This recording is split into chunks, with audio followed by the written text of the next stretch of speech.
Buenas noches, mis compañeros Oscar Paredes, Angie Osorio, María Fabiola Reyes y yo, Rodrigo López, venimos a hablarles hoy acerca de la patología cervical. Siguiente lámina. Antes de hablar sobre la patología cervical propiamente, tenemos que hacer un breve recuento, un breve repaso de la anatomía del cuello, ya que es de suma importancia a la hora de realizar nuestras maniobras semiológicas para hacer diagnóstico. El cuello, cuando se estudia desde una vista lateral, una visión lateral, tiene forma de cuadrilátero. Y esos cuadriláteros, los límites son, el límite superior es el borde inferior de la mandíbula y de la apófisis mastoide. El límite inferior es el borde superior de la clavícula. El límite posterior es el borde anterior del músculo trapecio y el límite anterior es la línea media anterior del cuello. Siguiente. Ahora, para estudiar mejor la anatomía del cuello, desde una visión topográfica, se dividen se puede estudiar desde dividiendo el cuello en distintos triángulos. A grandes rasgos tenemos dos triángulos, el triángulo anterior y el triángulo posterior. Y estos están divididos por el músculo esternocleidomastoideo. Ahora, el techo de todos los triángulos en el cuello viene siendo el platisma y la hoja superficial de la aponeurosis cervical. Siguiente. Eh, entonces vamos a hablar ahora del triángulo anterior del cuello, cuyos límites son la mandíbula es el borde superior, el borde anterior es la línea media anterior del cuello y el borde posterior es el borde anterior del esternocleidomastoideo. Siguiente. A su vez, el triángulo anterior se subdivide en cuatro triángulos. Primero se subdivide por el músculo digástrico, por el vientre anterior y el vientre posterior, y también por el músculo homoyoideo. Y entonces se subdivide en el triángulo submaxilar o digástrico, que está entre ambos vientres del digástrico, cuyo piso es el músculo miloioideo y el músculo hiogloso. Y el contenido son las glándulas submaxilares y las parótidas de ambos lados. Además, la arteria y vena facial. Luego tenemos al triángulo carotidio. El nombre es porque la mayor parte de la arteria carótida externa pasa por ahí. El piso es el músculo tiroideo, el músculo hiogloso y los músculos constrictores inferiores y medios de la faringe. Y el contenido, como lo dije ya, es la arteria carótida externa, pero además también pasa por ahí la vena yugular interna. Y también tenemos al otro músculo, que es el músculo el otro triángulo muscular o carotidio inferior, cuyo piso es el músculo externo-tiroideo y el externo-cleidoioideo. Y el contenido de este es la tiroides, la tráquea, el esófago y la paratiroides también. Ahora tenemos un cuarto triángulo que tenemos que verlo desde una visión anterior. Pasa a la siguiente lámina, por favor. Que es el triángulo submentoniano o suprayoideo. Este se encuentra entre los vientres anteriores del digástrico, del músculo digástrico de ambos lados. Y este es el único triángulo que no es par, es decir, solo existe uno, no hay uno a cada lado como el resto de los otros triángulos. El piso de este es el músculo miloioideo y su contenido básicamente son ganglios linfáticos. Siguiente lámina, por favor. Luego tenemos el triángulo posterior. Los límites de este son el límite anterior es el borde posterior del músculo esternocleidomastoideo. El límite posterior es el borde anterior del músculo trapecio y el límite inferior es el borde superior de la clavícula. Pero a su vez, este triángulo posterior también lo podemos dividir en occipital y supraclavicular, cuya división viene dada por el vientre inferior del músculo homoyoideo. Ahora, en el piso del triángulo occipital, mejor dicho, del triángulo posterior completo, de arriba abajo hay varios músculos. De arriba abajo, entonces están el esplenio de la cabeza, el elevador de la escápula, el escaleno posterior, el escaleno medio y además la primera digitación del serrato anterior que está por debajo del vientre inferior del homoyoideo. Y el contenido del triángulo posterior es básicamente el plexo braquial, también pasa el nervio accesorio y nervios como el nervio del subclavio o el nervio supraescapular. También corren por ahí la tercera porción de la arteria subclavia y la arteria cervical transversa. Y además, claro, también hay un importante componente de ganglios linfáticos en el mismo. Siguiente, por favor. Ahora, para hablar de los grupos ganglionares del cuello, que es bastante importante conocer la anatomía de cómo estos se distribuyen por la región cervical, tenemos que podemos dividir el drenaje linfático del cuello en zonas.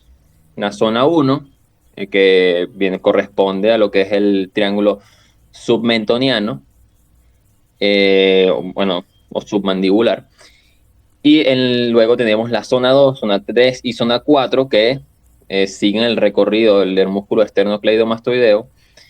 Luego tenemos a la zona 5 que corresponde al triángulo posterior básicamente y a la zona 6 que está más hacia la línea anterior, en la línea media anterior del cuello. Y bueno, en la zona 1 recibe todo lo que es el drenaje linfático de la cara y cavidades comunes. Y la zona 3, 4, 5, la zona 2, 3, 4, 5 y 6 reciben el drenaje linfático de la zona 1 y además de todo lo que es el collar pericervical, las vísceras del cuello, como la laringe, esófago, tráquea, orofaringe e hipofaringe. Y no tenemos que tener en cuenta que este drenaje linfático por el lado derecho drena hacia el conducto linfático derecho en el confluente yugulosubclavio derecho y por el lado izquierdo hacia el conducto torácico en el confluente yugulosubclavio izquierdo. Ahora bien, entrando acerca de lo que son los tumores cervicales, vamos a definir para una mayor comprensión lo que es una masa cervical. Esta se puede definir como un aumento de volumen anormal que va a estar localizado en el área comprendida entre las clavículas y la base del cráneo. Cabe destacar que esta es una entidad que es frecuente y que debe evaluarse de manera integral para evitar pasar por alto un diagnóstico que pueda generar una patología maligna posteriormente. Y es importante también mencionar que puede ser la primera manifestación de un cáncer. Siguiente lámina, por favor. Ahora bien, las masas cervicales pueden tener distintos orígenes. Por ejemplo, pueden ser de origen congénito, también inflamatorio, que a su vez se dividen en agudas y crónicas, y neoplásicas, tanto benignas como malignas. Las malignas a su vez se subdividen en primarias y secundarias. Siguiente lámina, por favor. Para efectos prácticos, en la evaluación de la masa cervical, vamos a dividir a los pacientes según su grupo etario, ya que esto nos puede orientar hacia la posibilidad diagnóstica de tener cada grupo. En primer lugar, hablaremos acerca de los pacientes pediátricos que van de 0 a 15 años. En este grupo, la mayor proporción de los tumores cervicales van a ser de etiología inflamatoria y congénita en un 90%. El resto van a ser de neoplasias benignas y neoplasias malignas. Siguiente lámina, por favor. Ahora bien, en el grupo del adulto joven, que comprende las edades de 16 a los 40 años, la etiología inflamatoria congénita y las neoplasias malignas van a representar el 90% de estos casos y el restante las neoplasias benignas. Aquí empiezan a presentarse las patologías malignas como una entidad que deben descartarse, la cual su incidencia va a ir en aumento a medida de que aumente la edad. Siguiente lámina, por favor. Y de último tenemos a los adultos mayores de 40 años. En este grupo etario, las neoplasias, tanto malignas como benignas, van a representar el 80%. El restante es las de origen inflamatorio y congénito. Aquí se debe excluir el cáncer ante la presencia de una masa cervical, ya que su aparición, como lo mencioné anteriormente, corresponde a más o menos el 80% de los casos. Siguiente lámina. Ahora bien, otro punto que debemos tener en cuenta para el diagnóstico es la localización de estas masas. Por ejemplo, si el tumor se ubica en la línea media y la cara anterior, en cuanto a la etiología congénita, podemos tener por lo menos el quiste tirogloso y el quiste dermoide. Si la etiología es inflamatoria, la adenitis, que bien puede ser viral o bacteriana. Y en cuanto a las neoplásicas, pueden ser tumores de la tiroides o también linfomas. Siguiente lámina. Si los tumores se van a ubicar en el triángulo posterior, si son de etiología congénita, el más común es el linfangioma. De etiología inflamatoria, la más común es la adenitis, que puede ser bacteriana, viral o granulomatosa. Y las neoplásicas vamos a tener los linfomas y también lesiones que ya pueden ser metastásicas. Siguiente lámina. Y en cuanto al triángulo anterior, en las congénitas la más común es el quiste branquial, en las inflamatorias la adenitis viral, granulomatosa o bacteriana, y la cialoadenitis, y en las neoplásicas estas pueden ser de origen vascular, neurogénica, salival, podemos tener linfomas o también lesiones metastásicas. Próximo, por favor. Ok, a continuación les hablaré brevemente de los tumores más comunes tomando en cuenta las etiologías que ya mencioné anteriormente. En cuanto a los tumores cervicales congénitos, primero vamos a hablar un poco acerca del quiste tirogroso. Estas van a ser estructuras que se van a ubicar en la línea media anterior del cuello, cuyo desarrollo se asocia con la falta del cierre del ducto faríngeo a nivel del segundo arco branquial. Clínicamente, estos tumores se presentan con un aumento de volumen a nivel cervical, el cual va a ser asintomático, son móviles independientemente de su consistencia. Y es importante mencionar que si persiste una conexión con la base de la lengua o del hueso hioides, el quiste va a tener una movilidad de acuerdo a la deglución y la protusión de la lengua, así como con los movimientos propios de la deglución. La complicación más frecuente del quiste del conducto tirogroso es la infección recurrente, lo cual puede generar la aparición de fístulas de forma espontánea por una extravasación del quiste o secundaria a la propia infección. En cuanto al diagnóstico, este se puede realizar a través de una biopsia de aguja fina, por ultrasonidos, por tomografías o por resonancias magnéticas. En cuanto al tratamiento, la resección quirúrgica es necesaria por el riesgo de transformación a maligna, además de las complicaciones que ya mencioné anteriormente, como lo es la infección recurrente. Muchas veces se utiliza la maniobra de Siegstrunk, la cual consiste en una resección completa del quiste, del conducto y de un segmento del hueso hioides, y también se liga el trayecto hasta la base de la lengua. Otro quiste de origen congénito que es importante mencionar es el quiste branquial. Este quiste se localiza en la cara lateral del cuello y también se origina en el segundo arco branquial. Este está caracterizado por la aparición de un nódulo o masa en el cuello que va a ser de forma ovalada, móvil y que aparece justo por debajo de la piel entre el músculo esternocleidomastoideo y la faringe. En cuanto al diagnóstico, se va a realizar por biopsia de aguja fina y por tomografía. En cuanto al tratamiento, la extirpación quirúrgica completa es el tratamiento de elección. Siguiente lámina, por favor. Ahora bien, en cuanto a los tumores cervicales de etiología inflamatoria, hablaremos acerca de la cialoadenitis. Esta es una lesión pseudotumoral benigna que va a afectar predominantemente a las glándulas salivales submaxilares.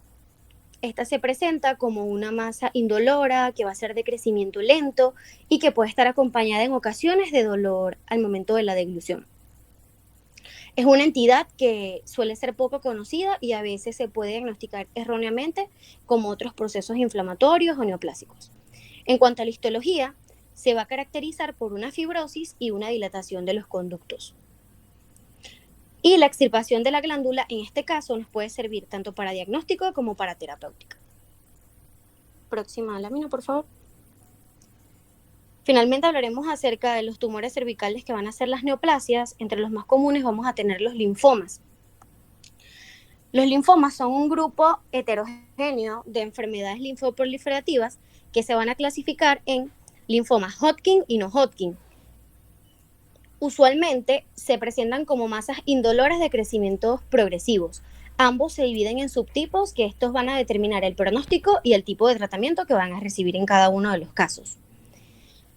En el caso de los linfomas de Hodgkin, la mayor incidencia se presenta en la sexta década de la vida y suele involucrar a los ganglios linfáticos, y la variedad nodular esclerosante es la más común. En cuanto a los linfomas no Hodgkin, el promedio de edad suele estar alrededor de los 42 años y es frecuentemente extraganglionar. Es importante mencionar que los de grado intermedio son los más frecuentes. En las dos primeras imágenes de abajo, vamos a observar un linfoma no Hodgkin de grado intermedio en la región submandibular, y en la tercera imagen observamos un linfoma de Hodgkin de variedad nodular esclerosante en cadena yugular. Como ya mencionamos antes, el cuello es una estructura de transición entre la cabeza y el tórax, donde se encuentran múltiples estructuras como las vías aerodigestivas superiores, arterias, venas, nervios y vasos linfáticos, y tiene poco espacio libre. Esto lleva a que cualquier aumento de volumen se haga evidente. ¿Cómo se aborda el tema de una masa cervical? Lo primero que tenemos que hacer es la historia clínica, donde hay que interrogar al paciente sobre los antecedentes y hábitos psicobiológicos. Entre ellos es importante interrogar sobre el consumo de tabaco y alcohol, porque estos son factores de riesgo para desarrollar carcinoma escamoso de cabeza y cuello, porque el consumo de tabaco y alcohol se le atribuye hasta el 75% de los casos. Y además tiene un efecto de sinergia, es decir, que cuando se consumen ambos aumenta el riesgo de desarrollo de carcinoma escamoso. También hay que interrogar sobre si hay antecedentes de infecciones por VPH, porque son factores de riesgo para desarrollar cáncer de orofaringe, sobre todo en pacientes jóvenes. Sin embargo, se puede desarrollar a cualquier edad. Y el factor de riesgo aumenta la incidencia si el VPH fue en amígdalas o en base de la lengua. También hay que interrogar sobre si hubo exposición previa a radiaciones o cirugías previas. Otro ítem que hay que interrogar es el tiempo de evolución de la masa cervical. Por ejemplo, si estamos pensando en una etiología benigna, los síntomas van a ser agudos, recientes. Mientras que si los síntomas tienen más de 6 semanas y estamos hablando de una persona de población adulta, hay que descartar malignidad. Mientras que si la masa cervical tiene larga data, hay que pensar en una patología congénita o en alguna neoplasia. A esta masa cervical seguro lo acompañan algunos síntomas, y estos nos van a orientar según a la etiología que la está causando. Por ejemplo, si los síntomas son fiebre y dolor, nos indica que puede ser una patología inflamatoria, mientras que si los síntomas son fiebre, pérdida de peso y sudoración nocturna, deberíamos pensar en alguna patología primaria de ganglios linfáticos como un linfoma. Y si a esta fiebre, pérdida de peso y sudoración nocturna se le suman disfagia, disfonía, trismo, diotalgia, debemos pensar en descartar alguna patología maligna. ¿Cómo debemos abordar el examen físico de esta masa cervical? Donde se debe hacer hincapié es en caracterizar la masa, porque esto nos va a orientar un poco a cuál es la etiología que la está causando. Entre elementos que debemos considerar buscar son: ¿cuál es el tamaño de la masa? ¿Dónde está ubicada en el cuello? ¿Cuál es la relación que tiene con estructuras vecinas? ¿Qué consistencia tiene? Si es móvil, si está adherida o no a planos profundos, si es dolorosa. Porque estas características que tiene la masa es lo que nos va a orientar al diagnóstico. Por ejemplo, si tengo una masa que tiene bordes regulares, tiene una consistencia blanda y tiene aspecto superficial, podemos pasar en una patología benigna, ejemplo, un lipoma. Mientras que si tenemos una masa que infiltra piel y tiene un aspecto distinto, hay que considerar que sea una patología maligna. Mientras que si nos estamos orientando a una adenopatía inflamatoria, estas suelen ser dolorosas cuando se palpan y tienen forma ovalada. El examen físico no debe ser nada más la masa cervical, se debe incluir la inspección de la cavidad oral, nasal y el conducto auditivo externo, y además la palpación de la cavidad oral. ¿Por qué? Porque generalmente las masas cervicales tienen origen en algún tumor que está ubicado en base de la lengua o amígdalas. También se debe incluir en el examen físico la examinación de la piel y el cuero cabelludo. ¿Por qué? Porque la piel suele estar infiltrada por el TU y generalmente hay cambios de coloración. Mientras que en el cuero cabelludo hay que examinarlo porque suelen mascarar las lesiones. Para orientarnos en la etiología está la regla de los 7, que nos habla de que si la historia clínica de la enfermedad actual tiene 7 días, nos orienta a que sea una patología inflamatoria, mientras que si tiene 7 meses y estamos hablando de una población adulta, hay que descartar que sea una masa de origen neoplásico. Y si tiene 7 años, tenemos que pensar que es una patología congénita o alguna neoplasia benigna que está creciendo lentamente. Y está la regla del 80%, que nos habla que el 80% de las masas cervicales que son no tiroideas y en personas mayores de 40 años son masas de carácter neoplásico. Y de estas neoplasias, el 80% está en hombres y el 80% de estas neoplasias son de carácter maligno. Y el 80% son MT. Y el 80% de estas MT generalmente son producto de un TU primario que no está localizado ni en cabeza ni en cuello, sobre todo cuando su ubicación es supraclavicular. Ok, una vez que tenemos la enfermedad actual del paciente, hicimos el anamnesis y determinamos el examen físico, hay que hacer un adecuado plan de trabajo. ¿Cómo se debe afrontar esta masa cervical? Bueno, depende de qué etiología estemos pensando. Por ejemplo, si es una masa cervical que tiene más de 4 a 6 semanas, tenemos que descartar que sea producto de una neoplasia, sobre todo si es población adulta. Si estamos pensando en una etiología que es infecciosa, que está causando una adenopatía inflamatoria, tenemos que hacer antibiótica terapia empírica por lo menos por 2 semanas y luego reevaluar. Si es el caso de que sea por un foco infeccioso, entonces la adenopatía debería disminuir de tamaño. En cuanto a los laboratorios que se le mandan al paciente, depende de la etiología que se esté considerando. En rasgos generales se puede mandar una hematología completa, donde tienes que revisar cuenta blanca, leucocitos, neutrófilos. Tienes que mandar reactantes de fase aguda, como BCG, PCR, y si el paciente está febril, puedes considerar mandar un hemocultivo, y serología para virus como Epstein-Barr, citomegalovirus, VIH. Si se está considerando el planteamiento de que sea una escrófula porque se está sospechando de una tuberculosis cervical, que suele ser la gran simuladora, entonces se manda PPD.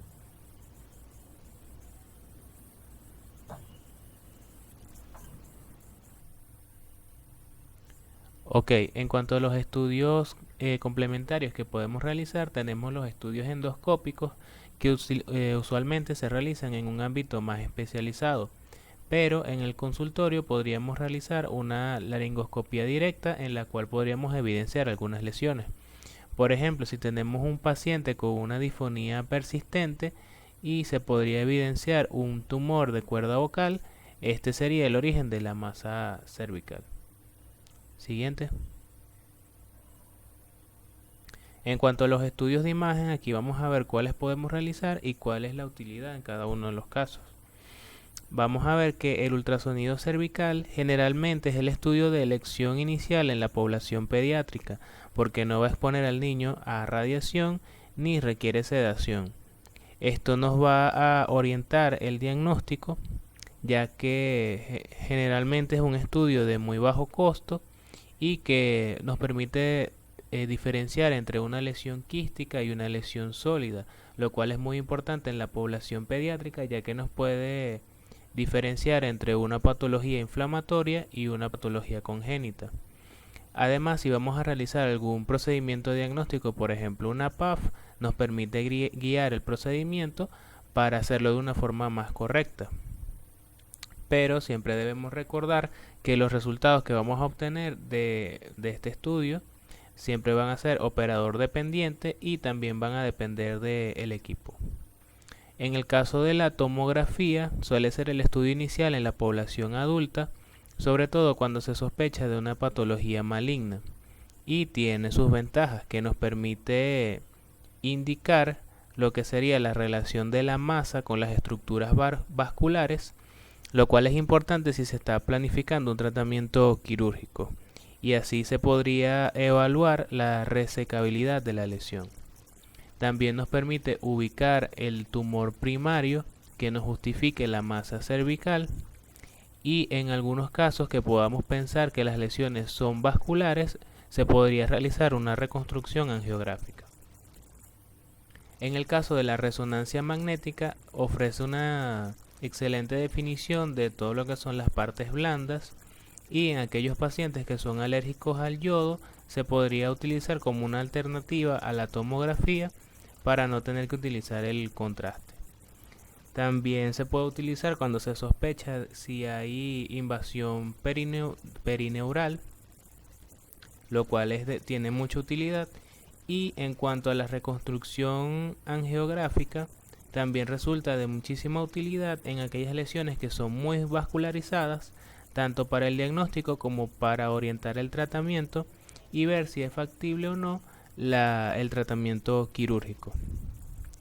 Esta resonancia magnética también tiene la ventaja que no expone al paciente a radiación, pero requiere la colaboración del mismo porque es un espacio cerrado y no es un estudio que sea rápido, sino que toma cierto tiempo. También se podría incluir aquí al CT PET, que no es un estudio que debe realizarse de manera rutinaria para la exploración de una masa cervical, ya que como estudio inicial o como estudio diagnóstico no tiene indicación, pero su utilidad está muy bien definida en el contexto de un primario oculto, por ejemplo un carcinoma escamoso, luego de que se corrieron muchos exámenes iniciales, y entonces en este contexto sí habría una justificación. Siguiente, por favor.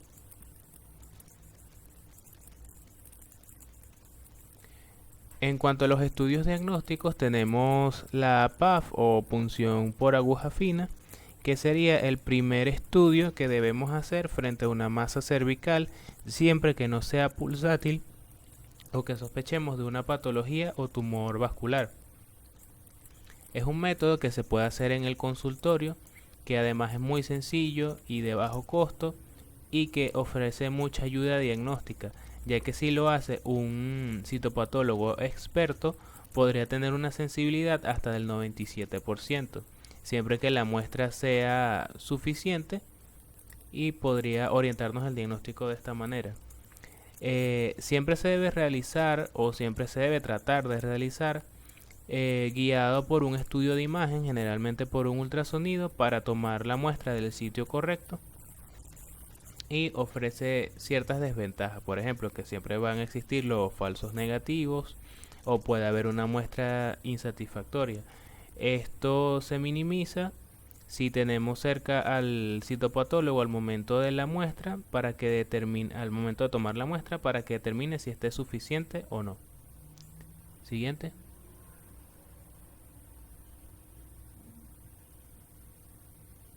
En cuanto a la biopsia con aguja gruesa, tiene una utilidad limitada, pero podría ser una opción en aquellos pacientes que tienen una enfermedad maligna irresecable para tener un diagnóstico y poder iniciar el tratamiento. Y en cuanto a la biopsia abierta o biopsia de ganglio, debe ser el último recurso en el estudio de un paciente con unas adenopatías cervicales, sobre todo si se trata de una adenopatía supraclavicular, ya que siempre hay que buscar el TU primario en alguna otra parte del cuerpo debajo de las clavículas.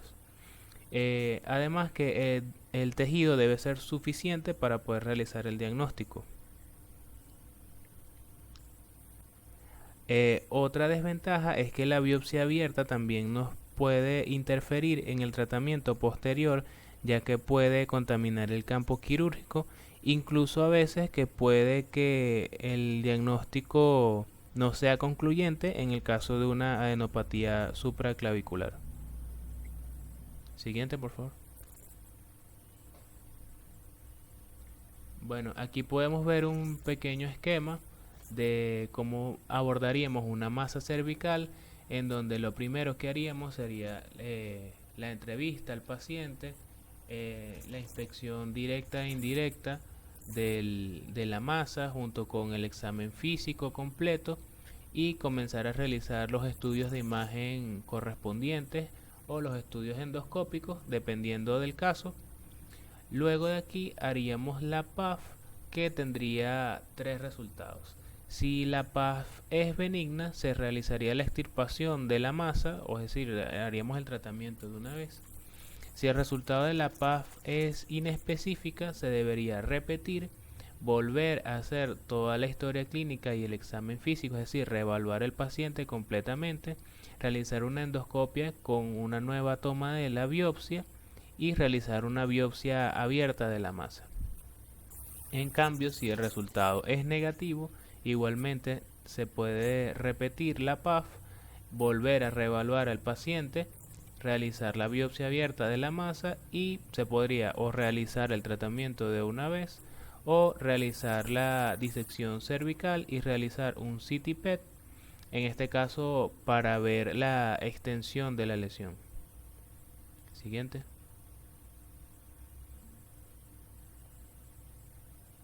Ok, ahora vamos a hablarles sobre un artículo científico del cual obtuvimos parte de la información para realizar este seminario. Este artículo se titula Diagnóstico quirúrgico de la masa cervical. Fue realizado o fue publicado en el año 2021 en la revista Vitae. Fue realizado por el doctor Juan Carlos Valls en cooperación con Aníbal Blanco, Luisana Extraño, Gabriela Albarrán, Génesis Saavedra y Maida Fraga.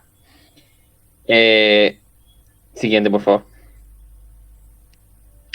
El objetivo de este trabajo fue evaluar a 48 pacientes, o se evaluaron 48 pacientes en el periodo entre 2017 y 2020. Estos pacientes tenían diagnóstico de masa cervical sometidos a intervención quirúrgica para determinar entonces cuál era la etiología de dicha masa. Y de acuerdo al reporte final de anatomía patológica, se distribuyeron en tres grupos estas masas cervicales, de origen inflamatorio congénito y neoplásico, tal cual y como lo dijimos en nuestro seminario. Y además se tomó en cuenta el sexo, edad, localización, métodos diagnósticos preoperatorios, procedimientos quirúrgicos, morbilidad postoperatoria, reporte definitivo de anatomía patológica y su correlación con los estudios histológicos preoperatorios. Siguiente. En cuanto a los resultados que se obtuvieron, resalta que el 50% de los casos entraban en la categoría de inflamatorio y congénito, es decir, 25% cada uno, o 12 pacientes en cada grupo. También que el 50% o a su vez 24 pacientes lo conformaba la categoría de neoplásicos y que la edad promedio en la categoría de inflamatorio eran pacientes de 40 años, de congénitos de 26 años y de neoplásicos de 45 años, donde confirmamos lo que decíamos, que a medida de que aumenta la edad, puede aumentar también la posibilidad de que estas patologías sean de origen neoplásico. También resaltaron que el sexo femenino predominó en la categoría de inflamatorio y congénito. En neoplásico no hubo diferencia con respecto al sexo. Ahora bien, con respecto a la ubicación, el 83,3% de los casos se ubicaron en el triángulo anterior. Y el procedimiento quirúrgico realizado en el 77% de los casos fue la extirpación total de la masa. Y por último, que la mitad de los estudios histopatológicos preoperatorios se correlacionaron con el reporte definitivo de la anatomía patológica. Siguiente. Como conclusión del presente artículo, es importante mencionar y resaltar que debemos tomar en cuenta el grupo etario, ya que esto nos puede orientar en cuanto a la localización de este tumor cervical, y que una adecuada historia clínica va a representar un instrumento apropiado para poder esclarecer el diagnóstico diferencial en algunos casos que son indeterminados. Y también que las posibilidades diagnósticas del triángulo anterior son más amplias que las del triángulo posterior. Siguiente lámina. Esperamos que nuestra exposición haya sido de su agrado. Muchas gracias por su atención.